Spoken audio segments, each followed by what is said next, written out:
ఆంధ్రప్రదేశ్ రాష్ట్ర రాజకీయాల ఫలితాలపై ఇప్పుడు జోరుగా చర్చ నడుస్తుంది.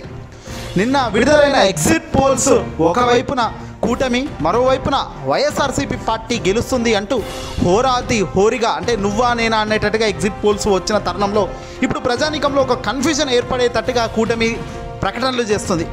ఇక్కడ ముఖ్యంగా ఒకటి గమనించాలి. గతానికి ఇప్పటికీ ఉన్న తేడా ఏంటంటే ఆసక్తికరమైన అంశాలు ఏవి ఉన్నా దాన్ని పూర్తిగా కప్పిపుస్తున్నారు. వాస్తవాలను వెలుగులోకి తెచ్చే ప్రయత్నం జరగకుండా అవాస్తవాలనే పూర్తిగా ప్రజల్లోకి తిప్పే కార్యక్రమం జరుగుతున్న నేపథ్యంలో వాస్తవాలేంటి అవాస్తవాలేంటి తెలుసుకోవడం పూర్తిగా ప్రజలు ఇప్పుడు ఇక్కడ ఫెయిల్ అవుతున్నారు. మరీ ముఖ్యంగా ఆంధ్రప్రదేశ్ ఎగ్జిట్ పోల్స్పై ఇటీవల ఒక ఇంట్రెస్టింగ్ కామెంట్స్ చేయడం జరిగింది ఉండవెల్లి అరుణ్ కుమార్ గారు.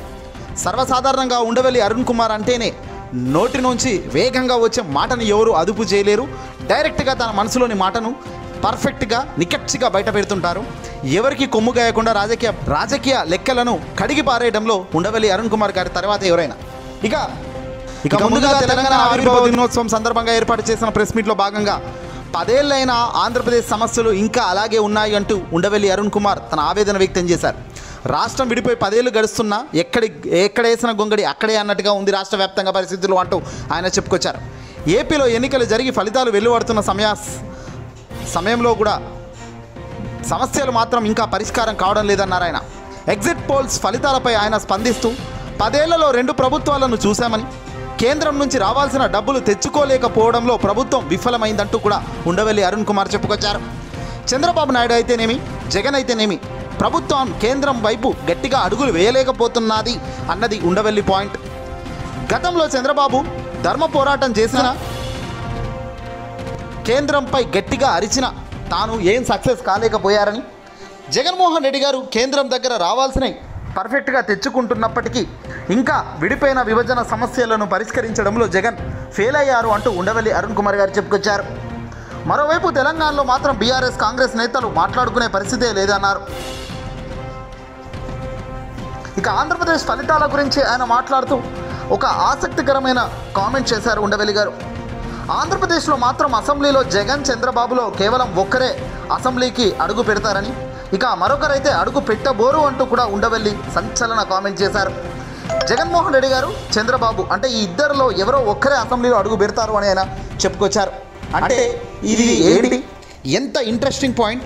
ఒకవేళ చంద్రబాబు నాయుడు అసెంబ్లీకి అడుగు పెడితే జగన్ అడుగు పెట్టరా అంటే జగన్ ఓడిపోతాడనా, లేదంటే జగన్మోహన్ రెడ్డి గారు పులివెందుల వేదికగా అసెంబ్లీలోకి అడుగు పెడితే చంద్రబాబు గెలిచినా ఓడినా అసెంబ్లీలోకి వెళ్ళడా, ఏంటి ఈయన డబల్ మీనింగ్ ప్రశ్నకు సమాధానం దొరకక ఇప్పుడు అంతా కూడా ఆగమాగమవుతున్నారు. వాస్తవానికి ఉండవెల్లి అరుణ్ కుమార్ ఒకటైతే క్లియర్గా చెప్పుకొచ్చారు. చంద్రబాబు జగన్ గెలిచిన తర్వాత మళ్ళీ చంద్రబాబు అసెంబ్లీలో అడుగైతే పెట్టబోరు అన్నదే ఇక్కడ పాయింట్. ఇద్దరు ప్రతిపక్ష పాత్ర పోషించడంలో చంద్రబాబు ఫెయిల్ అవుతాడని, గతంలో కూడా ఫెయిల్ అయ్యాడు కాబట్టి ఈసారి కూడా మళ్ళీ ఫెయిల్ అవుతాడంటూ కూడా ఉండవెల్లి చెప్పుకొచ్చారు. ఎలాంటి పరిస్థితుల్లోనైనా చంద్రబాబు జగన్ను ఫేస్ చేయలేడు కానీ కూడా ఈ సందర్భంగా ఉండవెల్లి చెప్పిన పాయింట్. ఇక ఈ ఎన్నికల్లో ఓడినవాడు సర్వనాశనం ఏమీ కాడని గుర్తు చేశారు ఉండవెల్లి. గతంలో వాజ్పేయి, ఎన్టీఆర్ వంటి వారు కూడా ఓడిన తర్వాత గెలిచారన్నారు. రాజకీయాల్లో ఏదీ శాశ్వతం కాదన్నారు. గెలిచేది ఎవరైనా అధికారం తమ వ్యక్తిగత కోసం కాకుండా జనం కోసం ఆలోచించాలన్నారు. ఇక్కడ ఆంధ్రప్రదేశ్ సీఎం జగన్మోహన్ రెడ్డి గారికి ఏ పాయింట్లో చెప్పాల్సిన అవసరం లేదు.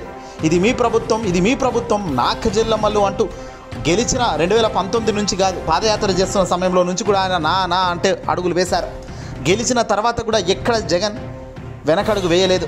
ప్రతి సందర్భంలోనూ ప్రతి అడుగులోనూ మహిళలకు పెద్దపీట వేస్తూ నా అక్క జిల్లమ్మలే పెద్దపీట అంటూ కూడా వాళ్ళకు అడుగులు వేస్తూ వచ్చారు. ఈసారి రెండోసారి జగన్మోహన్ రెడ్డి గారు ప్రమాణ స్వీకారం చేస్తారని, వైఎస్ఆర్సీపీ పార్టీ అధికారంలోకి వస్తుందని అన్ని ఎగ్జిట్ పోల్స్ చెబుతున్న సందర్భంలో ఇంట్రెస్టింగ్గా ఉండవెల్లి చేసిన వ్యాఖ్యలు కూడా మారాయి. ఏదేమైనా ఎవరెన్ని చెప్పినా అల్టిమేట్గా ఆంధ్రప్రదేశ్కి రెండో ముఖ్యమంత్రిగా రెండోసారి జగన్మోహన్ రెడ్డి గారు అధికారంలోకి రావడం అయితేనేమి, ప్రమాణ స్వీకారం చేసిన తర్వాత మళ్ళీ పాలనను వేగంగా ముందుకు తీసుకుపోవడం అయితేనేమి, వీటిలో ఘన విజయం సాధించక తప్పదు. రాబోయే కాలంలో గొప్ప స్థాయిలోనే జగన్ ప్రజానికంలో ప్రజల గుండెల్లో ఉంటారు అనడంలో సందేహమే లేదు. ఈ వీడియోని అసలు లైక్ కొట్టి షేర్ చేయండి.